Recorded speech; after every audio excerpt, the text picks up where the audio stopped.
I finally saw Obsession, and yeah, it's really as good as everybody is saying it is. I love seeing original horror movies like this, ones from new creative people that are breaking into the scene, and the movie's making a killing. I think it's going to be the first movie to make over $100 million on less than $1 million budget, but I'm not really doing a review. It just feels like, all the big hitters have kind of done that. It's just something that, especially too, now that the movie has been out for like 2 weeks, it's kind of a been there, done that thing. But there is an aspect that I want to talk about, which is more of the question that's kind of spread some controversy into the horror community. And that's the is Bear a villain question. I'm honestly kind of surprised that this even is really a question, because in my opinion, Bear's pretty unequivocally the villain. And I know that some people think that that's a bit of a straw man to say that Bear is the villain, no other perspective, stuff like that. But I think even then, they're kind of coping, because it's a question of, well, he's not technically a villain, he's an anti-hero, or he's a coward, maybe he's just a spineless person who did bad things, but he's not technically the villain. And although I understand that perspective, I still would categorize that though, and especially his inaction, as villainy. I kind of came across the same rebukes when I reviewed 28 Weeks Later, and I said that Don was a coward by leaving his family to die to the zombies.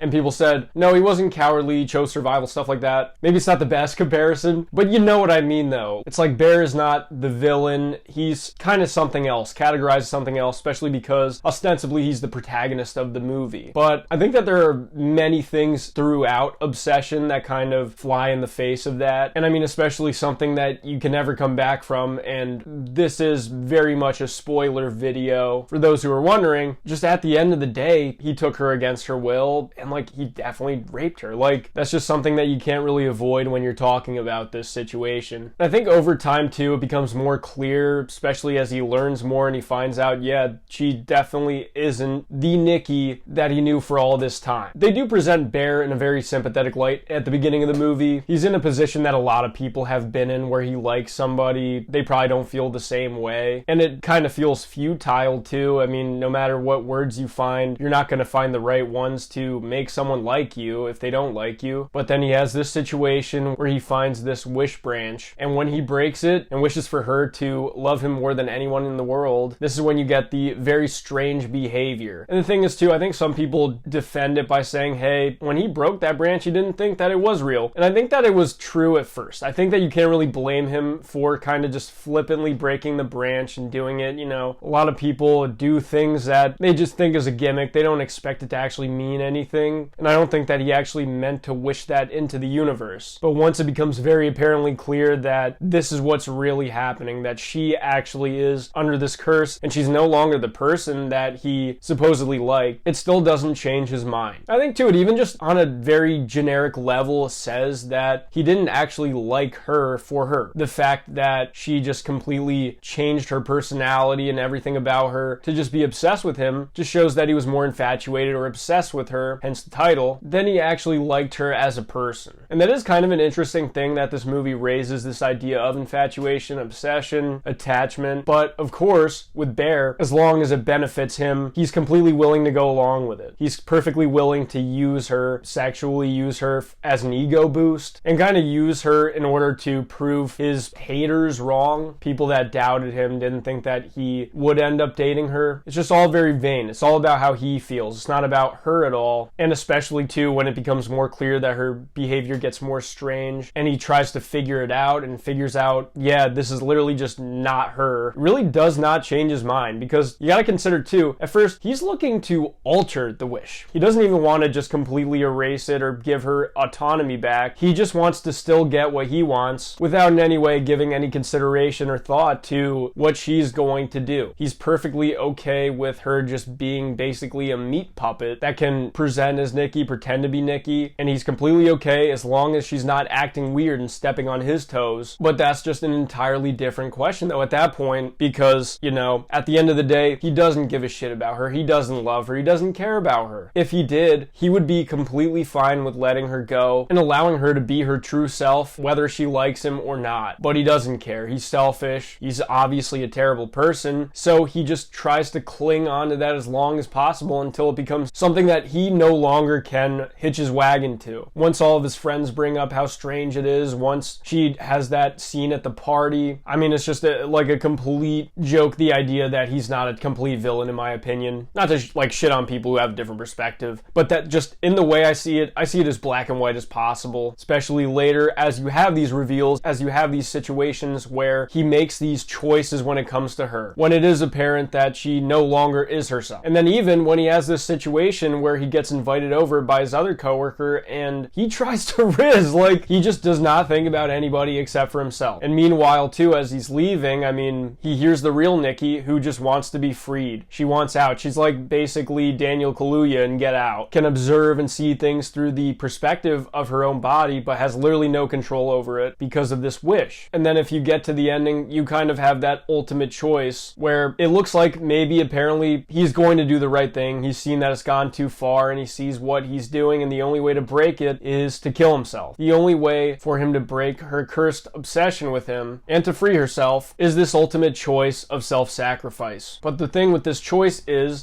that he instantly regrets it and tries to throw up the pills that he takes in order to overdose and die. He changes his mind. He thinks that, once again, that he can try to make it work. So up until the very bitter end, he still takes this selfish choice and decision, and I think this is just what solidifies to me the fact that he is as bad as I think some people are characterizing him as. Just a long line of selfish decisions, choices that benefit him, an attempt to salvage the things about the situation that he likes and benefits him while trying to do away with the parts that don't. At the end of the day, I think that just entirely makes him the villain. I don't think that there's any doubt about it to me, in my opinion. But at the end of the day, he does make these choices. And also, too, you got to think about it like this. Nikki, while not being in control of her body, did kill people. And now because of this entire situation, because he didn't fix things earlier, and because he tried to cling on as long as possible, Nikki likely is facing a lifetime of prison, even though he finally freed her, if nothing else, inadvertently. And that just sits like so bad with me in terms of characters. He's got the nice guy syndrome, the guy who pretends to be harmless and nice, but his true colors come out when he has some kind of advantage. And that is what I think that they are trying to portray in the movie and what they're trying to characterize. But those are just my opinions. Let me know what you guys think of Obsession in the comments. This has been like a really interesting movie to talk about. I'm so happy it's doing so well. I really think that original horror is doing incredibly this year. I just love to see it. I love to see it making a killing, doing really well, great original voices rising, and now he's gonna do the Texas Chainsaw Massacre, which is awesome. Hopefully can elevate that franchise a bit. It's been a long time since we've had a good movie in that franchise. But let me know what you guys think in the comments section. I'm GM Light. Have a good one.